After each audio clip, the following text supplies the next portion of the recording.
everyone. Nicole Smith here. Just enjoying and sharing the intersection of two of my favorite things, knitting and books. In today's knitting book review, we're going to be looking at Amigurumi Knits, Patterns for 20 Cute Mini Knits by Hansi Singh. I have made several crochet amigurumi items, but only one knit monkey. And then I found this book in the Watertown Free Public Library and wanted to dive more into knitting amigurumi. So what does this book cover? It goes over what amigurumi is. She starts with a top 10. Why you will love knitting amigurumi. And I wanted to highlight just a couple of those that were my favorite. Number 1, it takes much less time than knitting a sweater. Squishies always have an end in sight. If you have difficulty seeing a project from start to finish, knitting amigurumi is the thing for you. I know how that goes. Big projects can take a lot of time and a lot of yarn, and sometimes you just want something that's done. So amigurumi is a good option for that. Reason number 4 on her list. It helps you become a precise, highly adept knitter. I really like that. I want to have better skills at some of these things, and in some bigger projects you might not need to do increasing or decreasing or shaping some of those things as regularly, but if you're better at it, then when you do come across it, they will be easier and more fun. Top 10 reason number 5. It makes you popular among your friends. Who doesn't want to be more popular among their friends? I mean, maybe you don't want to be more popular if it means you have to give away your knitting, but even just having cool knitting around, it's a great way to make you more popular. Reason number 6. It makes you popular among the small children in your life. I think this one is definitely proven true for me. Anytime I've made something cute and little and given it to one of my nieces or nephews or my friend's kid, they have all loved them. Top 10 reason number 7. It keeps your hands busy. Whatever your passion, the meditative act of needles clicking and yarn passing through your fingers is sure to inspire you. Top 10 reason number 10. It provides countless hours of addictive pleasure. The most fascinating part of the process seems to be the way that your little flat piece of knitting acquires a life of its own. It suddenly transforms from just another yarn thing to a recognizable little creature. The evolution is nearly magical. With every critter that I make, the transformation never fails to surprise me. The next section of this book is techniques. She goes over basics, knit, purl, knitting two together, increasing, and then she goes over shaping, doing short rows, knitting in circles, using either double pointed needles or circular needles or 2 sets of circular needles. I made a little video about how I use 2 circular needles to do knitting in the round if you want to check that out. And I like her advice that you try all options and see which one works best for you. And becoming familiar with each of them is helpful because some projects will work better with one option or another. And then picking up stitches. I really like this part. I am not as familiar with this as I would like to be, and so I like that she gives you different options and goes over ways that she'll be doing this throughout the book. Seaming. The sewing of everything together, which happens quite a bit in amigurumi when you're taking these small little pieces and joining them. And then loose ends. I first thought she was talking about what do you do with the tails, how do you weave them in, which she does go over, but this was just her miscellaneous catch-all of things she wanted to go over. The next section in the book is the actual patterns, and she has pictures of each of them. Some of those are shown on this front cover. So every single one has a picture with it and instructions that talk you through how she does it and refers you back to the technique section as needed. And the different sections are 5 servings a day. So things like this eggplant in your vegetable basket. One I particularly liked is that she has a clove of garlic in there. I've had a couple of roommates who just love cooking with garlic, and I might be making one to give to them as a gift. And then she has a Get Your Barnacle On section with underwater creatures. So things like the octopus and the crab, the anglerfish. And then garden variety, backyard critters, things like the snail and the praying mantis. And then she has the Revenge of the Cryptoids, strange mythical cryptozoological specimen. Testing my vocabulary here. This one actually I can't remember which section the anglerfish is in, but there's some fun stuff, including a jackalope and some things in that section. So all these beautiful images help a lot in envisioning what you want to do with your project and really help you get the vision for what it is that you're creating. The last section in the book is the abbreviations. This is a one-pager. It has a lot of pretty typical knitting terms that she calls out. And then there are a couple that were different than what I am used to. Most notably for me, was knitting front and back. I know that as KFB, and she has it as K1-F&B. So that's one where I might not have understood what she was talking about, but she has it spelled out. So if there are terms that you aren't familiar with, or if you're new to shaping, wrapping and turning, and some things like that, good page to bookmark and reference back to throughout your projects. How to use this book. She actually spells it out, has some information for whether you're a new knitter or whether you're an experienced knitter. So if you're a new knitter, you might want to start in the technique section and actually spend some time casting on some stitches and practicing these techniques. Give shaping a go. Practice what it means to wrap and turn. Do a little swatch and practice picking up stitches through the middle or across the end or from the bound off edge. So this will help you get some of those things in your repertoire before you try and apply them to a specific project.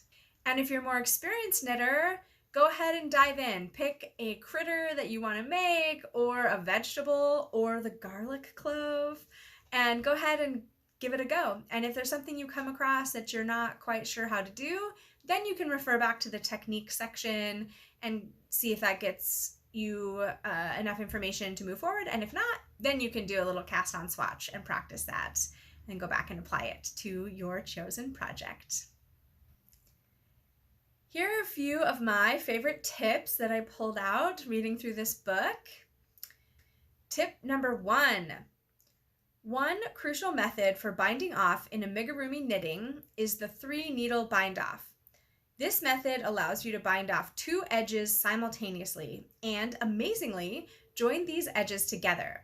As you can imagine, using this method can really save a lot of time that otherwise would have been spent binding off each of the edges separately and seaming them together.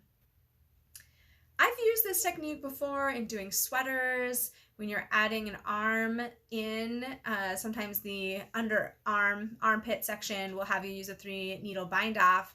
And I really like what she said though. It made me think of other ways that I might be able to use and apply this technique. Even I was talking with a student about a blanket that she made. You could combine at least some of yours together by doing that. So I thought it was really cool to think about how you might be able to use this technique in a variety of ways. Tip number 2. The quick and dirty recipe for shaping knitting goes like this. Adding another row increases the length of the shape. Increasing or decreasing the number of stitches in the row increases or decreases the width of the shape. Adding short rows causes portions of the shape to protrude forward or backward in space. When you put these 3 techniques together, you are able to adjust your knitting in all 3 dimensions. And you can knit just about any 3-dimensional object you want to. Awesome. I agree. Awesome. It's a very useful way to think about it, and can help you envision some new creature of your own if you want to, or at least you can follow her directions and create the ones that she has put together for us. Tip number 3. Some fibers, namely wool, have a lot of memory. This means that once you've knitted them up and stuffed them with fiber fill, they'll maintain their cute three-dimensional form quite nicely. Other fibers like Angora, alpaca, cotton, and bamboo don't have the same elasticity as wool. These are fibers that enjoy draping much more than hugging. Amigurumi made in these types of fibers are more likely to lose their shape over time, becoming more and more blob-like as the months pass. I thought that was really great terminology, wording, imagery, the idea of things draping, just kind of hanging, as opposed to hugging, holding on to the fiber fill and whatever shape that you make it. So I like that. I want to make amigurumi that will hug. Tip number 4. Here's a simple recipe for dealing with any yarn tails that you have in your work.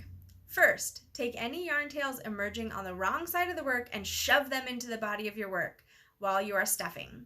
Once you've stuffed and closed up your piece, use your tapestry needle to thread any other yarn ends emerging from the right side of your work through the stuffed body of the piece. Then simply snip the yarn tail at the point where it emerges from the body of the work.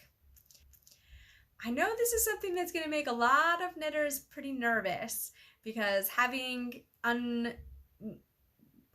weaved, if you don't weave in your ends, then there's always the concern that something could come undone later. But I think this is really cool because you have the stuffing inside your project that you can use to kind of hold on to and protect that yarn.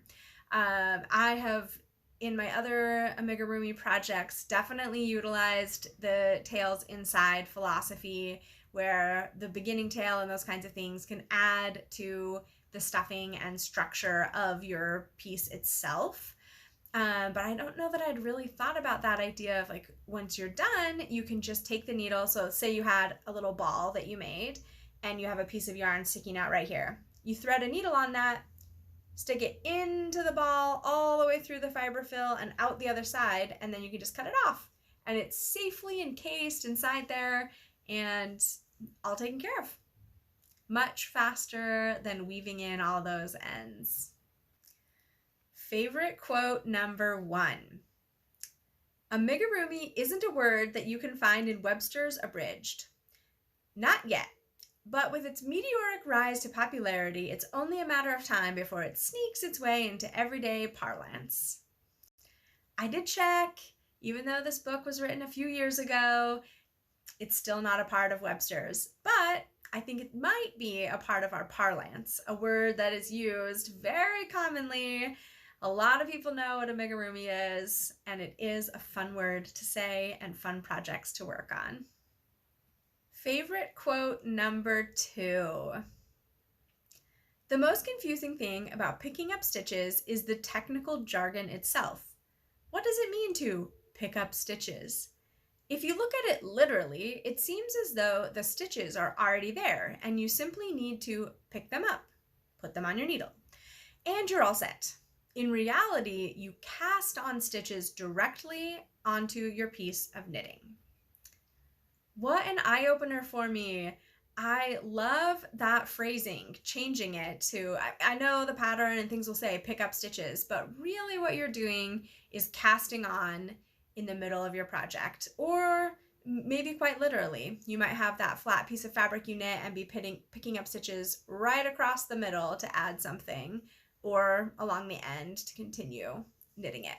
But I like that way of thinking about it much better. Not picking up, casting on. Favorite quote number 3. A special note on toy safety. First, be especially wary of giving children toys that have plastic eyes, noses, and other parts that can easily come off. If in doubt, err on the side of caution and use safer methods of detailing your critter. You can easily embroider most facial features on your critter, or knit them up and sew them on. For the safety of all involved, I highly recommend that you don't use chenille stems in amigurumi pieces that are going to be toys for children.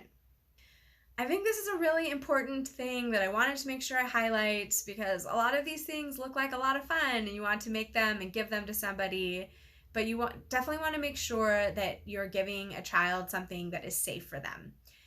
And using some yarn or embroidery thread to put those eyes on, that might be just the best option, and then you don't have to worry about it and you'll know that that child will be safe using your toy. 2 questions to answer. How likely am I to check out this book again? I would check out this book again, but I think I'd be more likely to check out new patterns on Ravelry. So I was reading up on her Ravelry profile and she only does self-published patterns now. So I think I'd be more inclined to look there and support her more directly and also see what new things that she has. If you want to check out her Ravelry page, I've linked it in the description of this video. You can see what cool new things she has going on. And my second question, who would I recommend this book to? I would recommend this book if you like doing small detailed things, if you like using smaller yarn, not big chunky yarn, but also not like sock size. So I guess average yarn or smaller. And if you like using small needles, this would be a good book for you to check out and do projects from. Also, if you like to do things that require a lot of concentration, this might not be the best like watch a movie and knit book. So if you're looking for something where you are going to be focused and kind of have that kind of meditative experience where it pushes everything else out, great book. I also think it'd be a great book if you're looking for something that is a challenge, but that can be relatively quickly accomplished. Something that will push you. This is a great book for that too. If you liked this book review, please let me know by giving me a like or thumbs up, writing a comment, share it with a friend, subscribe to my channel. All of these things help me know what things people like and how I can better provide resources and information that you want to have. And remember that knitting is a fun and relaxing hobby. There are lots of ways that you can experiment and test out new things. And I really like using the resources at the library to help me enjoy this hobby in a way that can be rewarding and less expensive. So make sure you check that out. And if you like it, feel free to buy it or buy some of her patterns directly from her on Ravelry.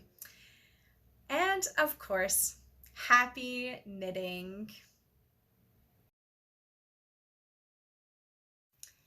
P.S. I made my first project from the book. It's a pea. I haven't actually stuffed it yet, so it doesn't really look like that. But I need to do that part, and then I want to make the peas in a pod. So this one's closed, and once I stuff it, it will be spread out. But then the peas in a pod one is open, and you add peas in after. Let me know in the comments below if you want to see a video about doing that.